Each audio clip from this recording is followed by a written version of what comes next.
inasema uhamisho wa kiroho, uhamisho wa kiroho. Na wiki ya kwanza tuliona namna ambavyo Mungu aliwahamisha watu fulani kutoka eneo fulani kwenda eneo fulani.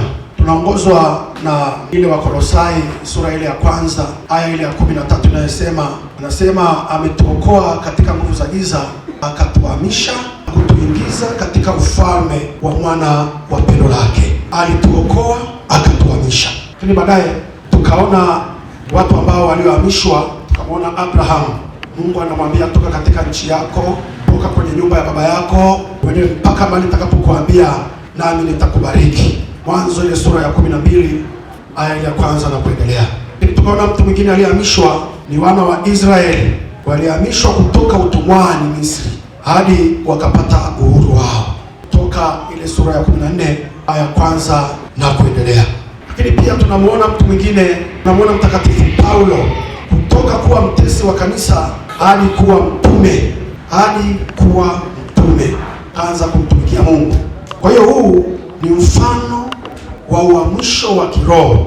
Uhamisho wa kiroho uko hivi. Kasema uhamisho katika ubatizo.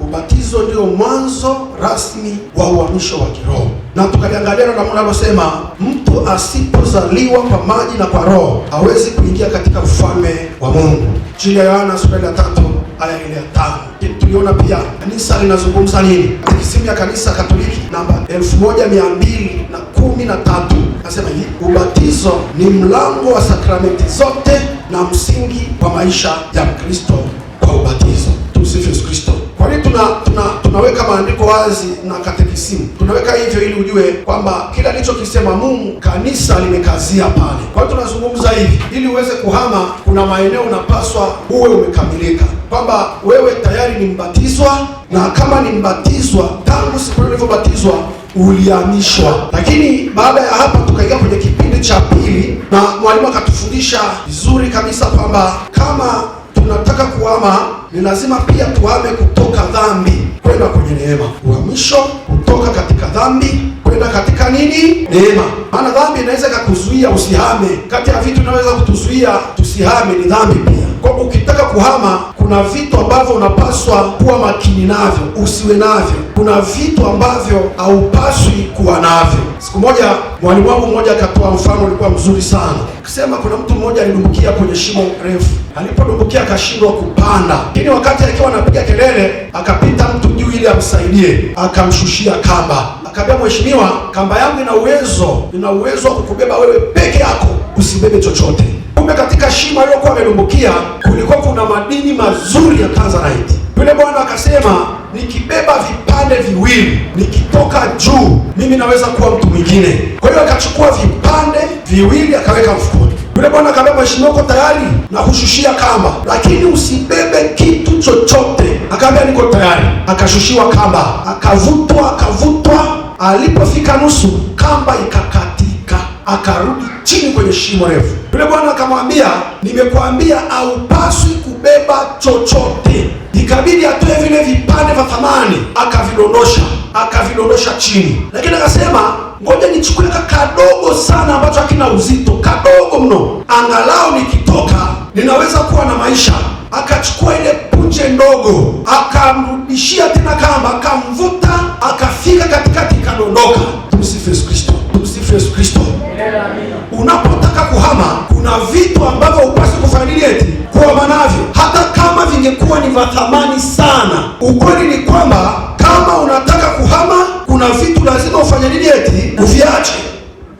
Tumsifu Yesu Kristo. Kuna vitu unapaswa kufanya nini eti uviache. Kwa hiyo ukweli ni kwamba tunapozungumzia uhamisho, tunazungumzia habari ya kuhama, na vizuizi vya kutuzuia ni kama dhambi. Unapoamua kuhama, ni lazima kuamua kuachia dhambi zote. Using'ang'anie. Ili uweze kufika mahali penye baraka zako, lazima uachie. Ukweli ni kwamba mwalimu alitufundisha akasema, dhambi huturudisha utumwani. Kazi ya dhambi ni kuturudisha utumwani. Na Yesu akasema hivi, kila atendaye dhambi ni mtumwa wa dhambi. Injili ya Yohana sura ya 8 aya ya 34. Kwa hiyo akatufundisha namna ambavyo dhambi inavyoweza kuturudisha huko. Mwalimu akatufundisha vizuri. tunakimbia kwenye kipindi cha 3 au wiki ya 3, tukaangalia somo linalosema kuhamishwa au uhamisho kutoka ulimwenguni kwenda utakatifu, na tukaangalia maeneo mengi. Leo nataka tujifunze somo moja ambalo ni zuri sana, naloweza kutusaidia tukafika mahali pengine. Somo hili litakusaidia ili ujue katika uhamisho wako kuna vitu unapaswa kuwa navyo ili uweze kufika kule ambako Mungu anataka ufike. Kwa hiyo tutaangalia uhamisho wa kiroho katika nyanja, uhamisho wa kiroho katika nyanja ya uchumi, afya na amani. Uhamisho wa kiroho katika nyanja ya uchumi, afya na amani. Hayo mambo mangapi? Matatu. Ya kwanza uchumi, ya pili afya, na ya tatu amani. Ndugu zangu, hatuwezi kuhama kama afya zetu haziko sawa. Hatuwezi kuhama kama uchumi wetu hauko sawa. Hatuwezi kuhama kama hatuna amani. Mambo matatu yanatusaidia sisi kuhama kiroho, na inawezekana wewe unasema, kwa nini mtumishi anazungumzia mambo haya ya kiuchumi? Unisikilize vizuri. Wakati Abrahamu anahama, Mungu anamwambia ukifika pale mahali nitakapokuagiza, jambo la kwanza alimwambia nitakubariki na kukuzidisha. Tumsifu Yesu Kristo. Bila shaka tunaona Mungu anamhakikishia Abrahamu kwamba nitagusa uchumi wako, lakini nitaongeza uzao wako. Huwezi kuwa na uzao kama uko vizuri kiuchumi, maana hao watu wanataka kula, wanatakiwa wanywe, wavae. Kwa hiyo alikuwa anagusia uchumi, na ndio nikasema tuzungumzie ya mambo matatu ili uweze kufanikiwa kuhama. Lazima yafanye mambo haya. Uhamisho wa kiroho ni kubadilishwa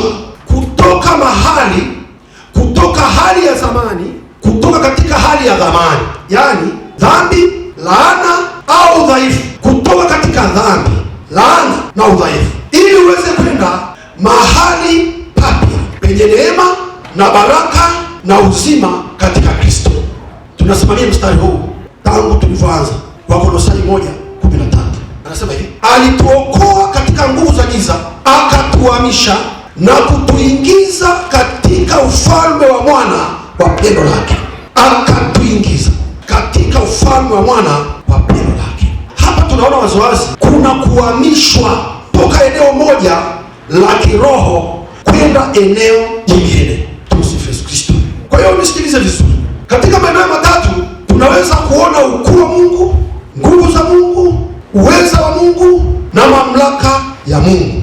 Kwa hiyo jambo la kwanza nimesema hivi, uhamisho wa kiroho ni kubadilishwa kutoka hali ya zamani, yaani dhambi, laana na udhaifu, kuiendea hali mpya ya neema, baraka na uzima katika Kristo. Tumsifu Yesu Kristo. Yeye mwenyewe alituokoa. Ina maana tulipokuwa katika udhaifu, lazima ujue ya kwamba tulifungwa na nguvu za giza, tulifungwa na nguvu za magonjwa, mateso, laana na mambo kama hayo. Alipokuja Bwana akatuokoa na hizo nguvu za giza. Kwa kweli hapa tunaona waziwazi kuna kuhamishwa kutoka eneo moja la kiroho kwenda eneo jingine. Yaani ninachokizungumza, wewe na mimi ni lazima tuvitafute vile vikwazo vinavyotuzuia sisi ili tusifike kule mahali ambako Mungu anataka, ili tusifike katika mafanikio yetu. Tunapaswa kuangalia hivi vitu, tuko wapi na tunaelekea wapi. Jambo la pili, nataka tuone msingi wa kanisa, msingi wa kanisa Katoliki. Katekisimu ya kanisa Katoliki namba 1265 inasema hivi, ubatizo hauondoi dhambi tu, bali humfanya mtu kuwa kiumbe kipya. Kumbe ubatizo sio kwamba unamuondolea tu mtu dhambi ya asili, bali unamfanya mtu anakuwa kiumbe kipya. Tunapozungumzia habari ya kiumbe kipya, tunazungumzia mtu mwenye nguvu, mwenye kila aina ya baraka za rohoni na za wapi? Na za mwilini. Yohana akasema, mpenzi, naomba ufanikiwe na kuwa na afya yako kama vile roho yako ifanikiwavyo. Ukweli ni kwamba anazungumzia habari ya baraka ulizonazo rohoni, namna ambavyo roho yako imejaa utukufu wa kimungu, jinsi jinsi unaweza kuomba, kusoma neno la Mungu, kulitafsiri neno la Mungu na kufanya mambo mengine. Lakini Yohana anasema kwenye ulimwengu wa nyama kuna maeneo ambayo hujabarikiwa. Kwa hiyo anatamani kama unavyobarikiwa katika roho, ubarikiwe pia na mwili. Kwa hiyo ubatizo unatufanya sisi kuwa kiumbe kipya tena, yaani kutawala, kumiliki na kuishi katika baraka za kimungu na neema za kimungu. Kwa hiyo uhamisho wa kiroho unaanza kwa sakramenti hasa ya ubatizo, halafu unaendelea na maisha ya neema. Ndugu zangu, ngoja nizungumze hivi. Uhamisho unahusu mtu na Mungu. Uhamisho unahusu watu na Mungu. Hapa pana agano. Wana wa Israeli walihamishwa utumwani kwenda nchi ya ahadi kutokana na ahadi ambayo Mungu aliwekeana na Abraham. Mungu alizungumza na Abraham akamwambia, hii nchi unaiona hii, nitawapa uzao wako. Kwa hiyo ahadi ambayo Mungu alifanya na Abraham ilifanya vitukuu na vitukuu wa Abraham waishi mahali pazuri, wahamishwe, si kwa sababu wao wameomba sana, bali kutokana na maombi aliyoomba Abraham, wakakubaliana na Mungu katika agano, akahamishwa. Tumsifu Yesu Kristo. Ndio maana mimi nasisitiza sana kwamba wakati huu ambao sisi tunaamka na tunataka uhamisho wa familia zetu, uhamisho wa mali zetu, ni lazima sisi tupambane, tukutane na Mungu ili tuweze kufanya agano na nani? Na Mungu. Na ili uweze kufanya agano na Mungu ni lazima uisikie sauti ya nani? Ya Mungu. Kama vile Abrahamu alivyoisikia sauti ya nani? Ya Mungu, akamtii Mungu, na baada ya hapo Mungu akafanya agano naye.